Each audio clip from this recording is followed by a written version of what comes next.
તંત્ર માટે ચિંતાજનક ગણાવ્યું છે। આ સાથે જ કોંગ્રેસ આ ઘટનાક્રમ વિશે સ્પષ્ટીકરણ આપવાની વાત કરી રહી છે। કોંગ્રેસ અધ્યક્ષ મલ્લિકાર્જુન ખડગેએ દાવો કર્યો છે કે જો સંસ્થાઓની બરબાદી રોકવામાં ન આવી તો લોકતંત્ર પર તાનાશાહીનો કબજો થઈ જશે। ખડગેએ સોશિયલ મીડિયા સાઇટ એક્સ પર પોસ્ટ કર્યું કે ભારતમાં હવે માત્ર એક ચૂંટણી કમિશનર છે, જ્યારે કેટલાક દિવસમાં લોકસભાની ચૂંટણીની જાહેરાત થશે। જેવું કે મેં પહેલા કહ્યું કે જો આપણી પોતાની સ્વતંત્ર સંસ્થાઓની સુનિયોજિત બરબાદી રોકતા નથી તો તાનાશાહી દ્વારા લોકતંત્ર પર કબજો કરી લેવામાં આવશે। કોંગ્રેસ અધ્યક્ષે દાવો કર્યો કે ચૂંટણી કમિશનર હવે ધ્વંસ થતી અંતિમ બંધારણીય સંસ્થાઓમાંની એક હશે। ખડગેએ કહ્યું કે મોદી સરકાર આ સવાલોનો જવાબ આપવો જોઈએ અને યોગ્ય સ્પષ્ટીકરણ આપવું જોઈએ।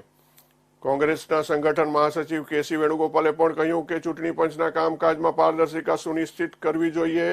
વેણુગોપાલે એક્સ પર પોસ્ટ કર્યું કે વિશ્વના સૌથી મોટા લોકતંત્રના સ્વાસ્થ્ય માટે ચિંતાજનક વાત છે કે ચૂંટણી કમિશનર અરુણ ગોયલે લોકસભા ચૂંટણી પહેલા રાજીનામું આપ્યું છે।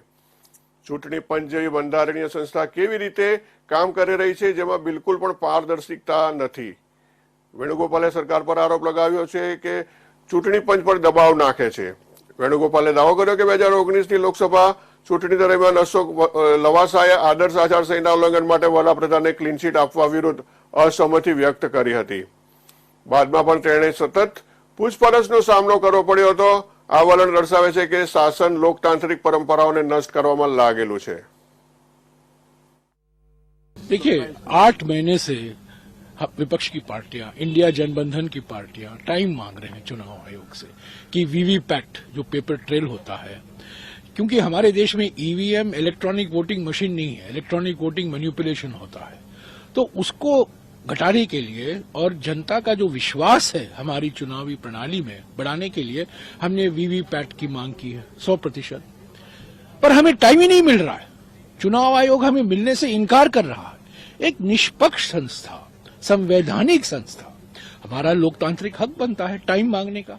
8 महीने से हमें मिलने से इनकार कर दिया है। तो चुनाव आयोग एक निष्पक्ष संस्था होनी चाहिए, संवैधानिक संस्था है।